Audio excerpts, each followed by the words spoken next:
The dry summer wind rolled across the open land like a slow whisper, carrying dust, heat, and the long echoes of a changing country where old ways and new dreams often collided.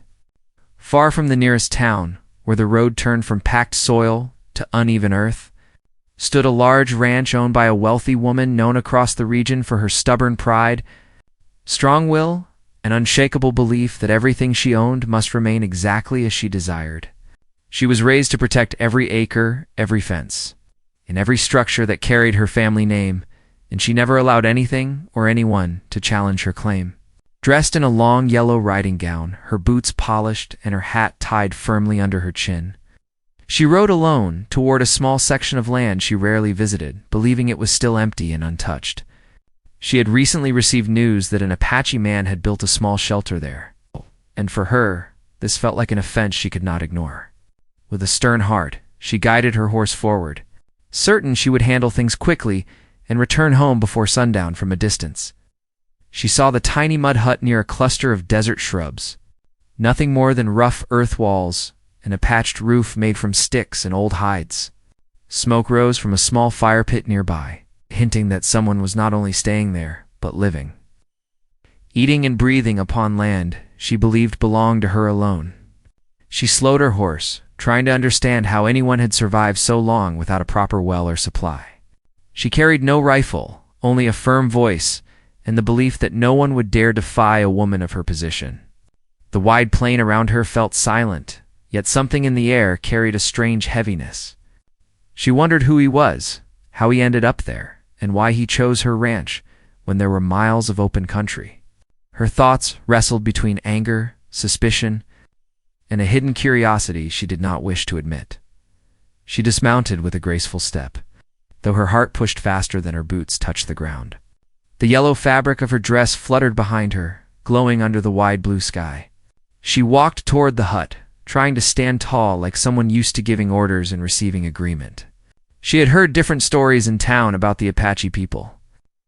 Some stories spoke of courage, peace, and healing. Others were filled with fear, misunderstanding, and blame. She had never spoken to one herself, and although she wished to appear commanding, there was a quiet tremble in her stomach. The closer she came, the more she noticed small footprints around the hut, some from adult feet and some from a child. That made her pause. She expected to face one grown man with a strong voice and bold will, not someone raising a child on her land. She stopped several steps away from the doorway, ready to speak loud enough for her voice to reach inside. Before she could say a word, the old wooden door shifted, then slowly opened. A strong Apache man stepped out, bare-chested, sun-toned, quiet, and steady like a tree rooted deep into the ground. His eyes held no fear, only calm understanding, as if he expected her arrival. Standing close beside him was a young child, wearing worn clothing and holding a small handmade toy carved from wood. The sight struck her heart like a sudden pull. She expected a wild stranger, but instead saw a father and child, not aggressive, not loud, only steady and present. The child tilted their head gently, curious but not frightened. The woman felt her words catch inside her throat before reaching her lips. She tried to remind herself that she came to remove them. She came to defend what she called hers. Yet something inside shifted, soft and uncertain. She opened her mouth to speak, but her voice came out thinner than she planned. She asked how long they had been there, and why he chose this piece of land out of all the land stretching beyond sight. The Apache man did not respond with anger or apology. Instead, he looked down at the child, then back at her, with eyes that held a long, untold story. It was the kind of look earned from hardship, loss, survival, and love, not from ownership or claim. The woman felt her pride weaken. She did not know whether to raise her voice, whisper, or step back and return home without another word. Before she could decide, the child lifted a small clay pot from behind their leg, carrying it with both hands like something precious. The pot was filled with fresh herbs, wild leaves, and small desert flowers, arranged carefully with the patience of someone who valued every part of nature. The Apache man gently placed his hand on the child's shoulder, guiding them forward. The woman noticed the plants were not decorations, or playthings.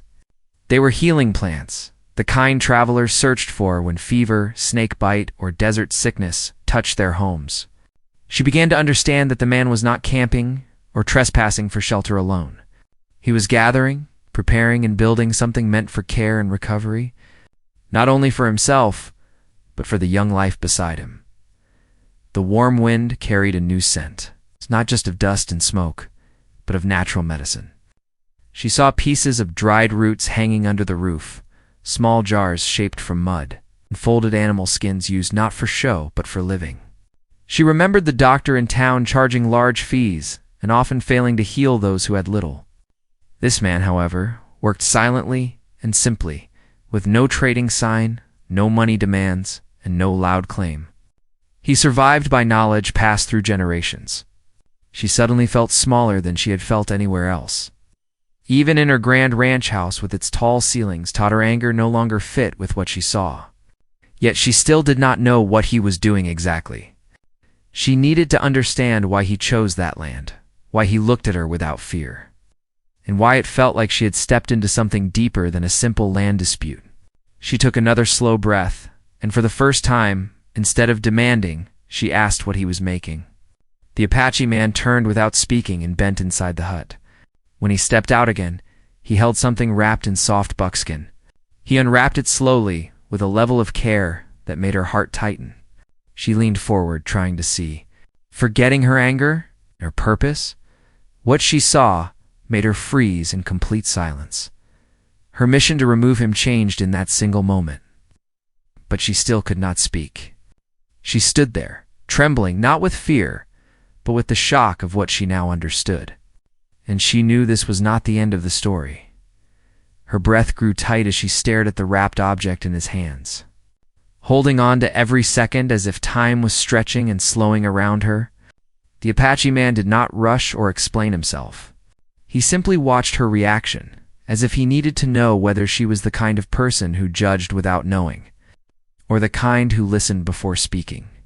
The child stood close to him, small fingers clutching the side of his trousers, eyes moving back and forth between the two adults, sensing that something important was unfolding. The wealthy rancher woman tried to speak, but the words rested at the edge of her tongue like a stubborn knot. She came as a property owner, ready to demand and command. But now she felt like a visitor to a truth she had never cared to learn. The object he held was not a weapon, not something dangerous or wild. It was a piece of soft leather stitched so carefully that no air or dust could enter it.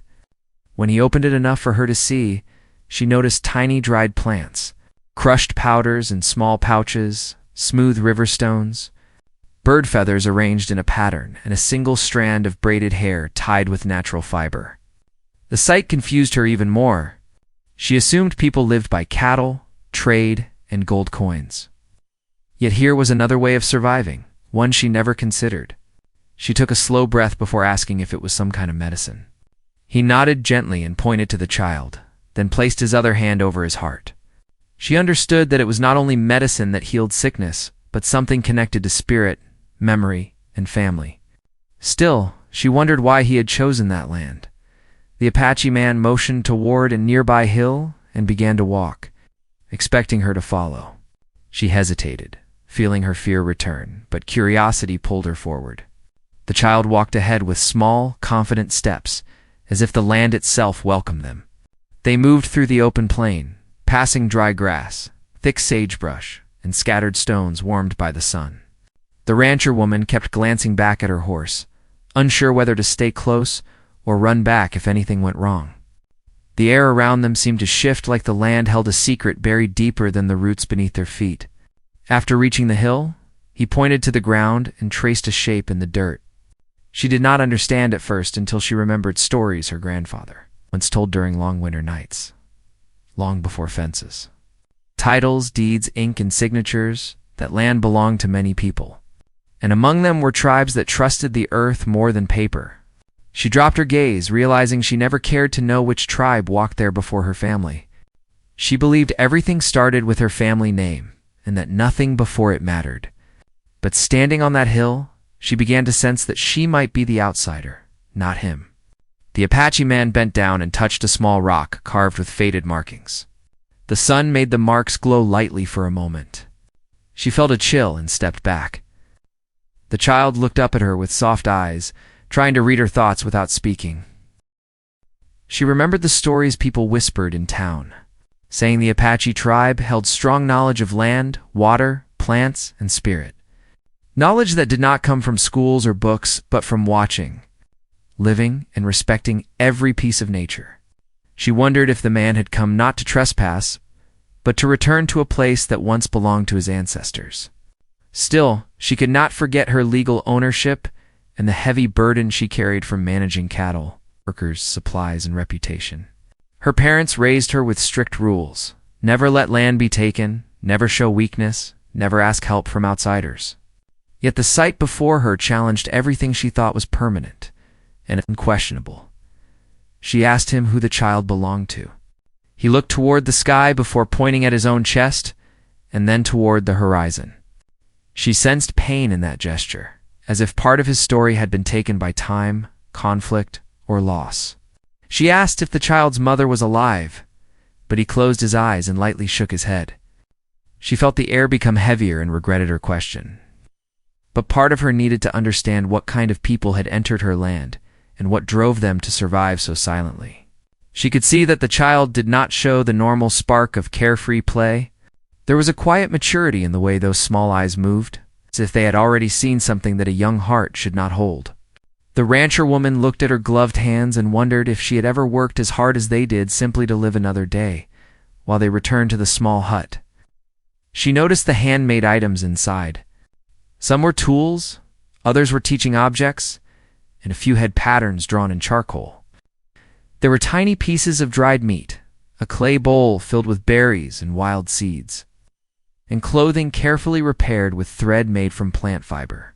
She admired how they wasted nothing and valued everything. She thought about her own life, filled with polished furniture, imported fabrics, servants following orders, and plates filled with food she sometimes did not finish. A quiet guilt settled on her, something she never felt while managing her ranch from a safe distance. The Apache man placed the leather bundle on a flat stone near the doorway and took a seat outside, motioning for her to sit too.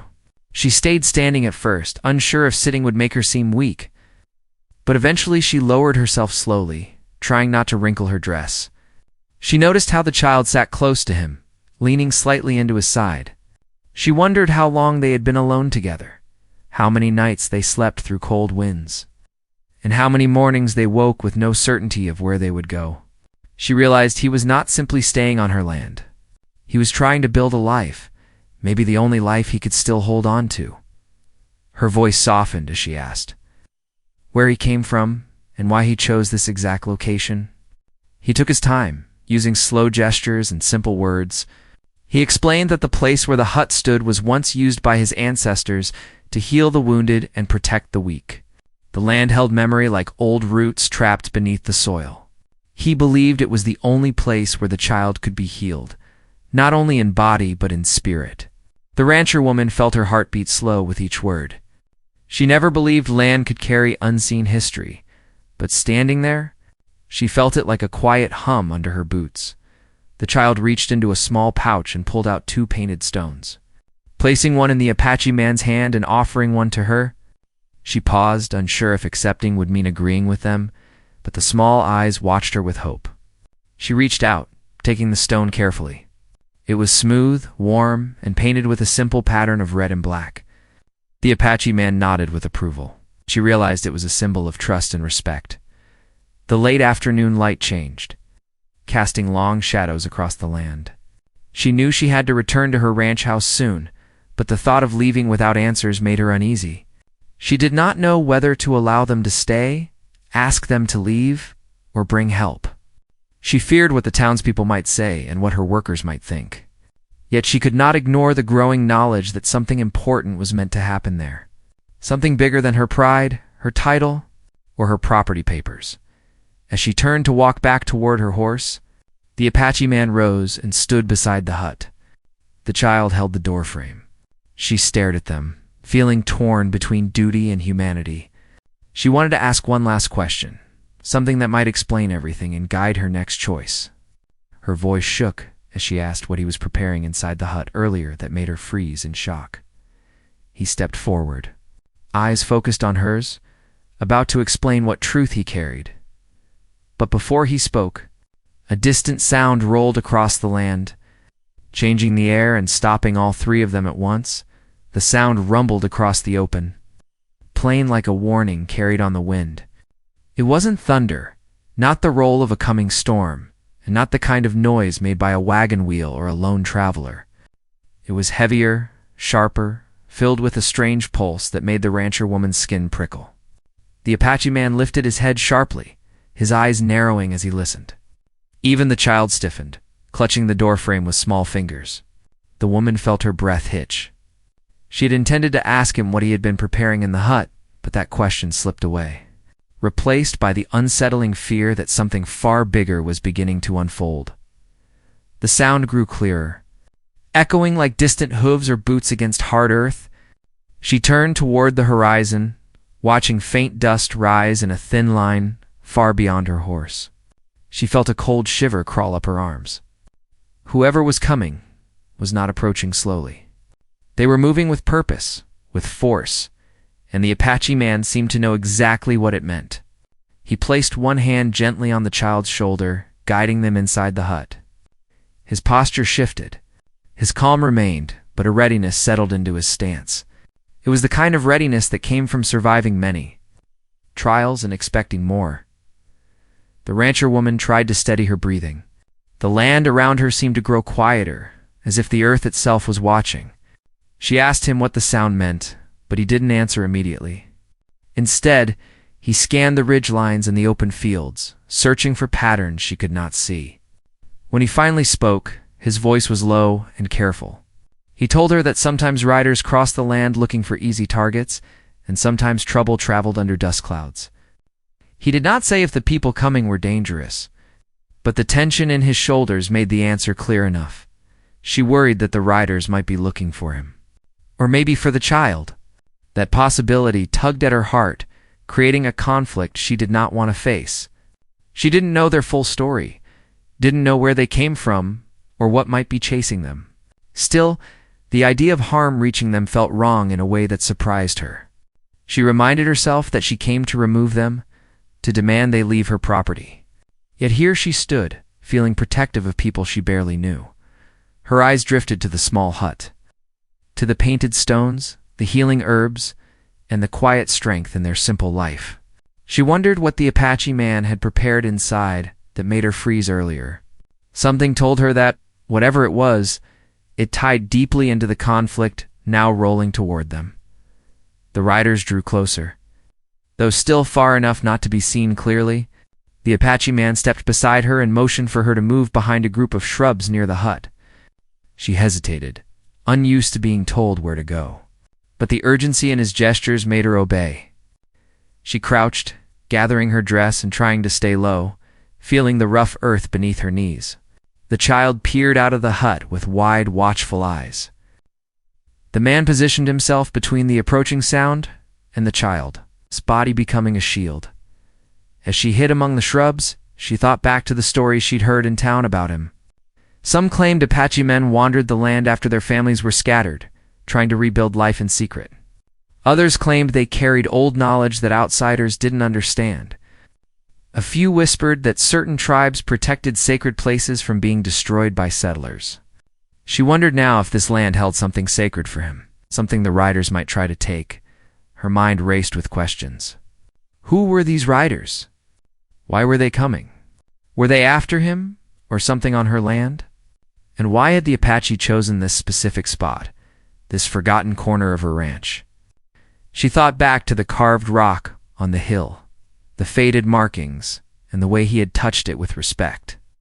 Maybe the land had a story she did not know, a story tied to healing, survival, or memory. The dust cloud grew thicker. She could now hear sharp voices carried by the wind, after mixed with coarse tones and the crack of something metal striking another surface. These were men who traveled without kindness. She could feel it. Her heart pounded. She knew the workers at her ranch would not arrive soon. She often rode alone to maintain her sense of strength, and now she realized how isolated she truly was. If conflict reached this small hut, she was as vulnerable as the Apache man and child as the riders neared. The Apache man knelt beside the ground and pressed his hand flat against the earth. She did not understand the gesture, but the child's expression softened as if recognizing something familiar. The woman wondered if he was listening through the earth, sensing footsteps like a signal. She felt strangely humbled by the world he moved within, a world she had never taken time to see. When the riders finally appeared from the distance, she could make out 3 men on horseback, their clothing rough and dust-covered, their movements careless and loud. These were not her workers, and they were not passing travelers. One of them pointed toward the hut, and the others followed his gesture. The rancher woman felt her fear rise, gripping her chest. She wanted to stand and declare ownership of the land, to demand respect and control. But she stayed still, understanding that this moment demanded caution, not pride. The riders halted a few yards from the hut. One of them shouted, asking who lived there and what business they had on that land. The Apache man did not move, did not raise his voice, did not challenge them. His calmness seemed to frustrate the riders, especially the one with a torn coat and a rough beard. He dismounted and stomped toward the hut with an air of authority he had not earned. The rancher woman clenched her hands, wanting to jump out and confront him. But fear held her in place. The bearded rider demanded to know if the man inside the hut carried anything valuable, anything worth trading or taking. He spoke with a tone that hinted he had taken from others before. The rancher woman realized with sinking dread that the Apache man was not their target specifically. They were simply the kind of men who preyed on whoever seemed weaker. She watched the Apache man stand tall, shielding the child with his presence. His silent refusal to answer angered the rider, who reached for the doorframe as if to push his way inside. The woman flinched. She wanted to scream for him to stop, but her voice stayed trapped, her breath tight. Then something unexpected happened. Before the rider could enter, the child stepped forward, holding the painted stone she had given the woman earlier. The small hand trembled slightly, but the child's eyes stayed steady. The bearded rider paused, confused by the gesture. He reached for the stone, but the Apache man placed his hand gently over the child's and shook his head, signaling that it was not something to touch lightly. This brief moment of hesitation gave the rancher woman enough courage to step out. From her hiding spot, she felt her knees shake, but she forced herself to walk toward the riders. Their eyes widened, surprised to see a wealthy rancher woman in bright yellow stepping out from behind shrubs like a ghost rising from the earth. She said the land belonged to her and that the man and child were under her protection. She hoped her voice sounded stronger than she felt. The riders exchanged looks. The bearded one asked why she was defending strangers. She stiffened, unsure how to answer. She glanced at the Apache man, then at the child, and felt something shift inside her again. She said they were not strangers. She said they had purpose on that land, and she would not allow troublemakers to cause harm. The bearded rider laughed, but there was no humor in it. He stepped closer, trying to intimidate her. She felt heat climb her neck, but she refused to step back. She stood between him and the man behind her, her voice clear even as her heart raced. The rider narrowed his eyes and leaned in, whispering something she didn't quite catch. His tone carried threat. Then he stepped back, scanning the hut with suspicion. The Apache man moved slightly, drawing the rider's attention. But before anyone could speak again, a sudden gust of wind carried a new scent through the air, the same strange scent she had noticed earlier inside the hut. The rider sniffed the air and frowned. He asked what the Apache man was making inside that smelled so unusual. The rancher woman turned toward the hut, her own curiosity returning like a stubborn shadow. She realized she still did not know the truth she came seeking. The riders wanted answers, and so did she. The Apache man inhaled deeply, preparing to speak or act, but before he could, another sound echoed across the land, sharper and closer than the first. Cutting through the tension like a blade, a sharp crack split through the dry air. A sound that felt too close and too real, like something had snapped rather than echoed. The rancher woman froze, and the riders turned their heads sharply toward the hills, confused by the sudden noise. The child rushed back to grab the Apache man's hand, pressing close as fear rippled through the small frame. Dust lifted from the earth, hinting that someone else, or something else, was near. Every person standing on that land felt the moment tighten like rope pulled near its breaking point. No one spoke, no one moved, and even the wind seemed to hold its breath. The rancher woman tried to gather every ounce of courage she had left. She glanced from the Apache man to the bearded rider, realizing that each had their own fear to hide. The rider stepped back slightly, suspicion replacing his earlier arrogance. He asked again what the Apache man was making, this time with a sharper edge and restless eyes. The rancher woman sensed that whatever was inside the hut played a big part in the truth she still did not fully understand, and she feared the wrong answer might push everything into chaos. The Apache man slowly lifted his hand, signaling peace, then pointed toward the ground near the hut. He spoke in a steady voice, explaining that he was preparing a mixture for healing, not for harm, using sacred plants and ancient knowledge from his ancestors. The riders stared at him with disbelief, but the rancher woman felt the truth in his tone.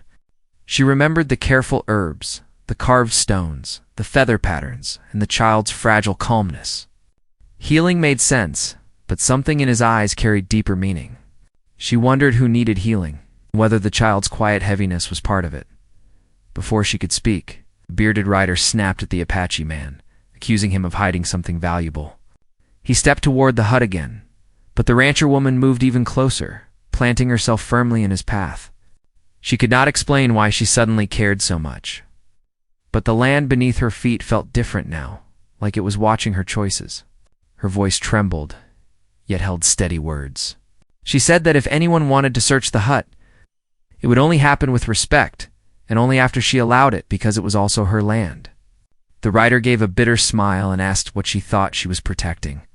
She did not answer, because she didn't fully know herself, but she felt something worth protecting was there. The noise from the hills came again, louder this time, followed by the faint sight of movement in the distance. The riders turned their heads once more, and the bearded man cursed under his breath. The rancher woman finally voiced her fear, asking what else besides them might be coming. The Apache man lifted his eyes toward the distance and said that sometimes danger traveled in groups, but sometimes help came when least expected. He didn't say which one he believed was approaching. The suspense cut into her chest like a blade of uncertainty.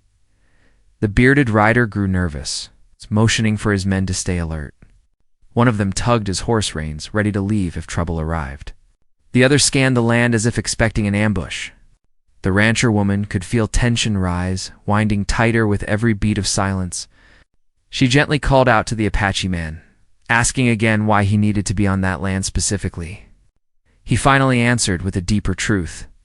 His ancestors used that exact place as a sacred spot for healing. Young ones who carried emotional wounds that were not caused by illness or injury. He said the child needed spirit healing, not body healing, and this land held memory strong enough to help. The woman felt her heart weaken. She looked at the child again, seeing sadness hidden beneath quiet patience. The child's eyes held stories of loss, separations, and silent nights. She remembered how the Apache man touched the carved rock on the hill, honoring something older than her family claim. She whispered to herself that maybe, just maybe, ownership wasn't only written on paper. The riders, however, didn't care for ancestral powers or sacred land. They grew impatient and demanded that everyone either hand over valuable items or prepare to be forced out. The rancher woman tried to stand strong, but fear curled inside her stomach. She wished she wasn't alone, wished she had brought someone trustworthy.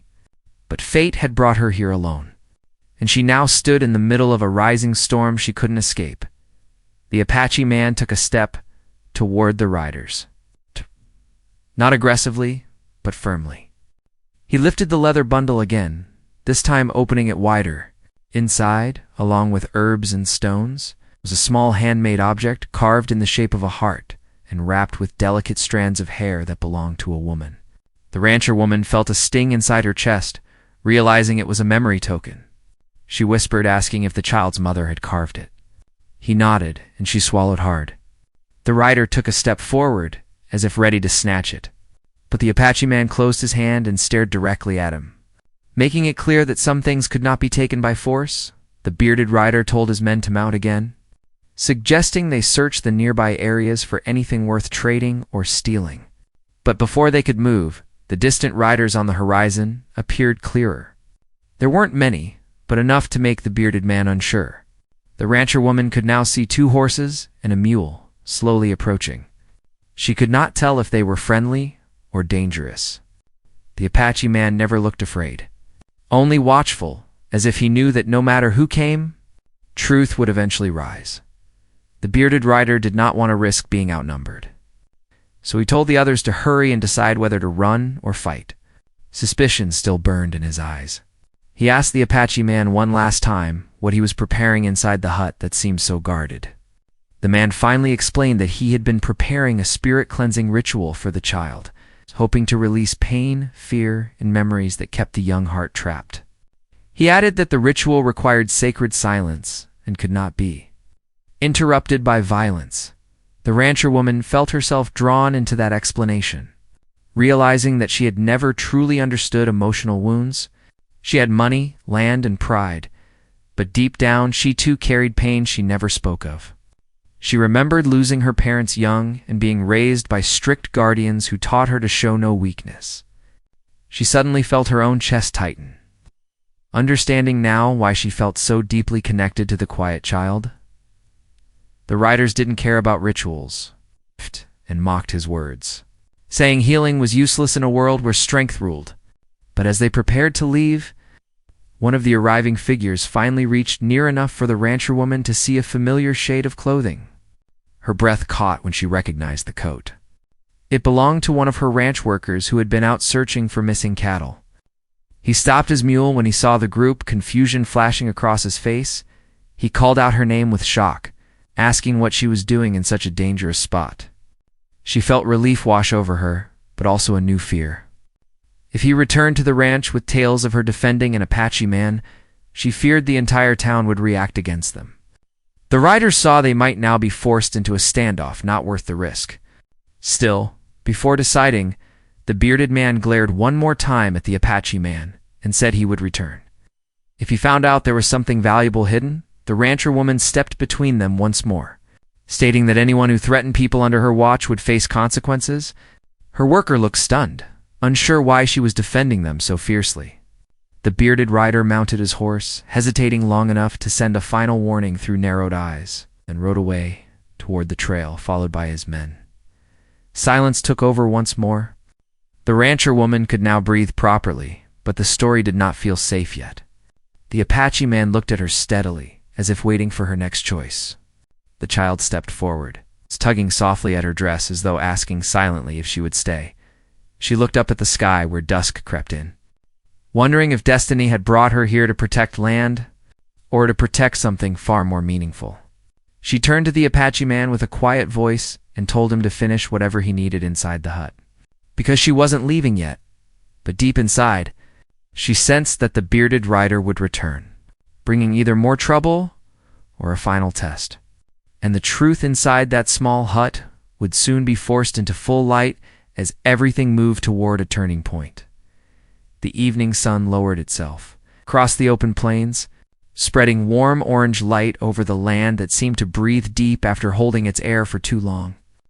The rancher woman stayed near the little hut, refusing to leave even when her worker urged her to return to safety before darkness settled. She told him she was fine and that he could either wait at a distance or return to the main ranch. Her voice had changed, carrying quiet strength instead of pride. He chose to stay nearby, but gave her space, sensing she needed this moment for reasons he could not yet understand. The wind calmed, and the cattle trails far away disappeared into twilight. Somewhere in her heart she felt that what would happen next might change more than one life. The Apache man gently lifted the child and guided them back inside the hut, striking a small flame to light the clay lamp. The rancher woman followed slowly, pausing at the doorway before stepping inside. The space felt small, but it held a peaceful warmth, built not from wealth, but from intention. The air smelled of sage, cedar, and earth. She saw drawings on the wall, small marks that the child must have made, Some showed mountains, some stars, and some showed two figures holding hands. The sight tightened her throat because she knew those figures once included someone who no longer walked this world. The man placed the herbal mixture into a small clay bowl and added warm water, stirring it with a carved stick while softly speaking words the woman could not fully understand. The child sat cross-legged on a small blanket, eyes lowered, hands folded as if preparing for something important. The rancher woman quietly sat near the door, not wanting to interfere, but feeling honored to witness it. She understood that healing was not always done in loud rooms with doctors and tools. Healing could come from memory, land, silence, and understanding. The Apache man began the ritual with slow, steady movements, touching the child's forehead with the scented mixture, then placing the carved heart-shaped token near their chest. He whispered about strength, about past memories, not needing to become chains, and about a new life that could still grow from pain rather than drown under it.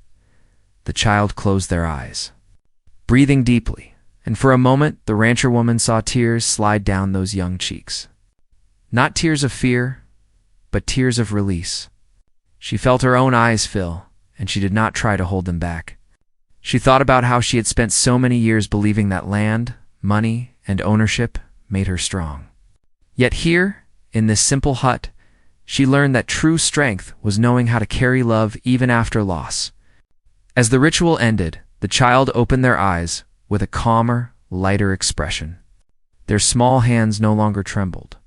The rancher woman could almost feel the shift in the air, so the land accepted what had been done and finally rested. Outside, night crept gently across the plains. The worker built a small fire for warmth and cooked simple food that he shared with all of them. The rancher woman thanked him, and then thanked the Apache man for trusting her enough to allow her inside. He nodded with gratitude rather than pride.